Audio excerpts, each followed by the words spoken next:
Hello বন্ধুরা, আসসালামু আলাইকুম। নতুন বছরের জন্য সবাইকে অনেক অনেক শুভকামনা রইল।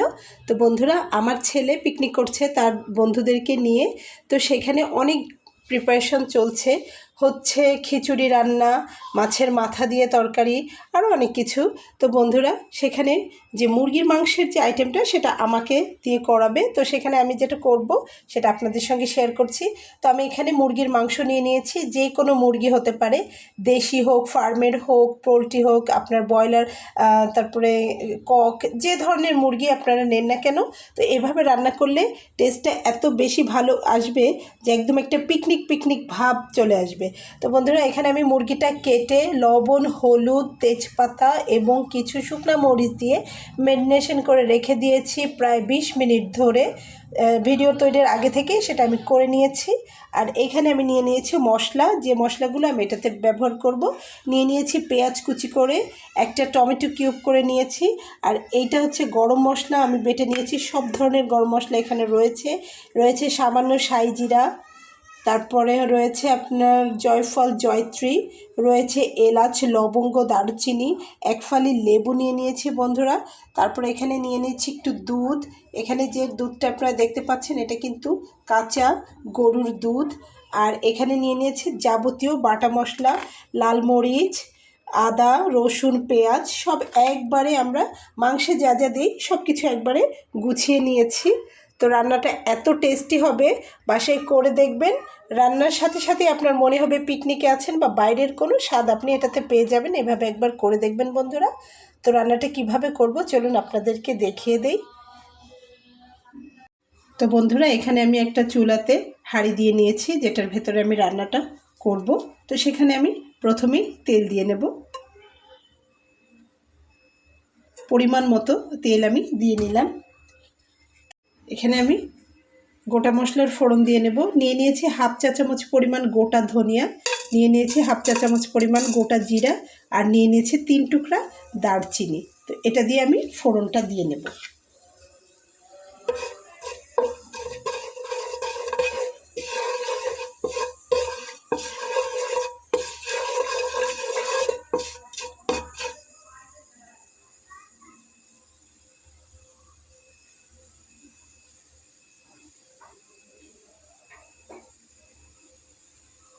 তো এটা একটু জাল উঠলে কিন্তু আমি এখানে আগে থেকে কুচি করে রাখা পেঁয়াজটাকে আমি দিয়ে নেব।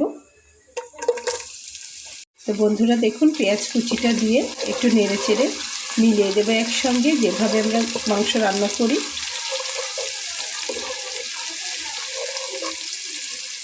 তো এইভাবে মাংসটা রান্না করলে প্রথম থেকে শেষ পর্যন্ত এত সুন্দর ঘ্রাণ বের হয়, পুরো রান্নাঘর একদম ঘ্রাণে মো মো করবে। ফোড়নটা যেহেতু গোটা ধনিয়া, গোটা জিরা আর 3 টুকরা দারচিনি দিয়ে দিয়েছি।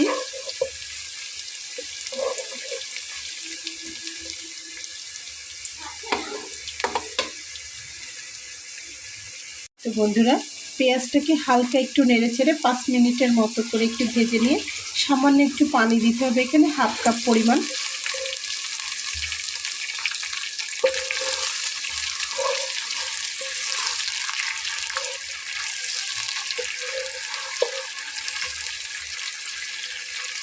হাফ কাপ পরিমাণ পানি দিয়ে পানিটা এরকম ফুটে উঠলে এখানে বাটা মশলাটা অ্যাড করে দিতে হবে। দেখুন আমি এখানে বাটা মশলাটা দিয়ে দিচ্ছি। এই রান্নাটা সম্পূর্ণ বাটা মশলা দিয়ে করছি। এখানে সব ধরনের বাটা মশলা রয়েছে, অর্থাৎ আদা, রসুন, জিরা, এরকম সব ধরনের মশলা রয়েছে।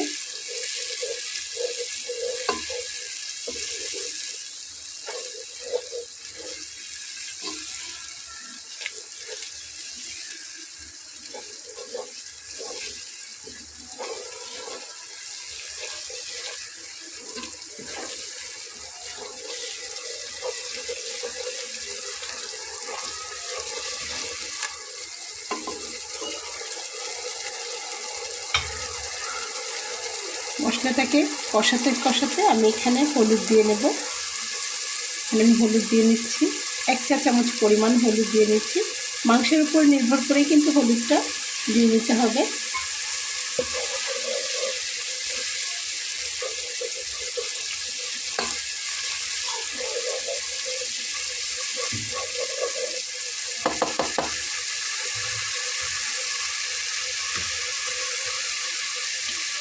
তো বন্ধুরা, তারপরে এখানে আমি স্বাদ অনুযায়ী লবণ অ্যাড করব।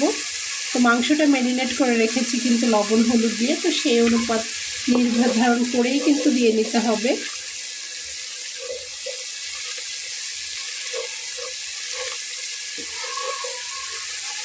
তো এই পর্যায়ে এসে এখানে আমি একটা টমেটো কিউব করে রেখেছি, দেখুন সেটা আমি দিয়ে নিলাম। তো দিয়ে একটু কষিয়ে নিতে হবে।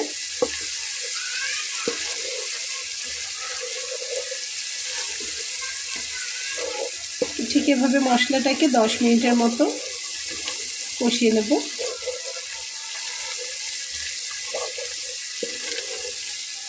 হাফ কাপ পানি দিয়ে নিয়েছি, আর কোনো পানি দিব না, এভাবেই মশলাটাকে কষিয়ে নেব।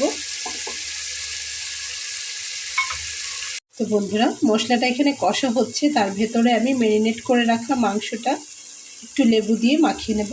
দেখুন এই যে এখানে আমি ম্যারিনেট করে রেখেছি, তো সেখানে আমি এক টুকরো লেবুর রস দিয়ে এটাকে একটু মাখিয়ে নেব। লেবু রসটা দিয়ে আগে চাইলেও আপনারা কেউ মাখিয়ে রাখতে পারেন, কিন্তু এটা আমি লাস্টে দিচ্ছি। তারপরে আরেকটু মাখিয়ে দেব, এতে করে মাংসের টেস্টটা অনেক ভালো আসে।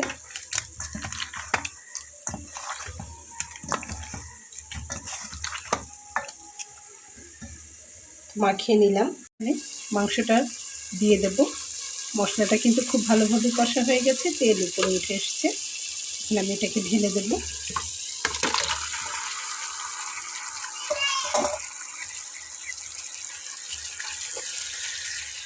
আর খুব ভালোভাবে মিশিয়ে নেব। তো দেখুন মাংসটা কষাতে কষাতে একটু পানি ছেড়ে দিয়েছে। তো এই পর্যায়ে এসে আমি এখানে আরেকটু মশলা ব্যবহার করছি। তো এই মশলাটাতে রয়েছে জয়ফল, জয়ত্রী আর শাহি জিরা এবং গরম মশলা। এটাকে আমি দিয়ে নেব। মশলাটা দিয়ে খুব ভালোভাবে মিশিয়ে দিতে হবে। সামান্য পরিমাণ জয়ফল, জয়ত্রী দিলে মাংসের যে একটা টেস্ট বোঝাই যাবে না যে এটা কী মাংস রান্না হচ্ছে, একটা আলাদা টেস্ট আসে। মুরগির মাংস রান্না করলেও এটা গরুর মাংসের স্বাদ চলে আসে।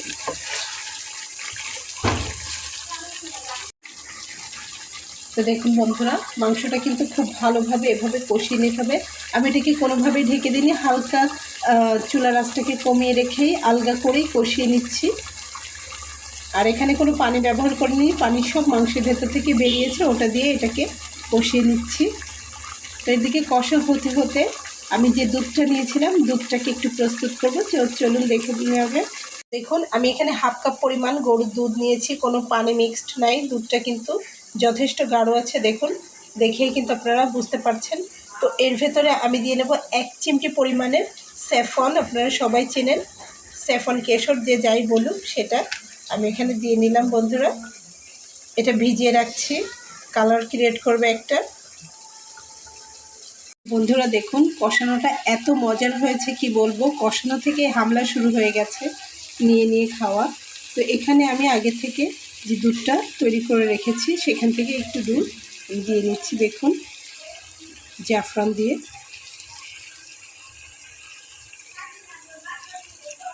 বন্ধুরা, স্যাফরন, জাফরান, কেশর যে যাই বলুন সেটার দুধ দিয়ে মাখিয়ে রেখে সেই দুধটুকু দিয়ে এটাকে কষিয়ে নেব আরও একটু। দেখুন কালারটা খুবই চমৎকার আসবে, আর টেস্টের কথা কী আর বলবো। বন্ধুরা, এটাকে খুব ভালোভাবে কষিয়ে নিয়েছি। এখন এর ভেতরে আমি 1 বাটি পরিমাণ পানি দিয়ে নেব, আর পানি দেওয়া লাগবে না। এতটুকুতেই রান্নাটা আমার কমপ্লিট হয়ে যাবে। নেড়ে চেড়ে খুব ভালো করে পানিটা মিশিয়ে দিয়ে আমি ঢাকনা দিয়ে ঢেকে দেব। তো বন্ধুরা দেখুন আমার রান্নাটা কিন্তু হয়ে গেছে। কালার দেখে কিন্তু টেস্টটা অনুমান করা যাচ্ছে কেমন হতে পারে। তো এখন আমি এখানে শুকনো খোলায় কিছু জিরা, গোটা জিরা ভেজে নিয়ে সেটাকে গুঁড়ো করে নিয়েছি, উপর থেকে একটু ছড়িয়ে দিচ্ছি, এটাতে আলাদা একটা সুগন্ধ আসবে সেজন্যে।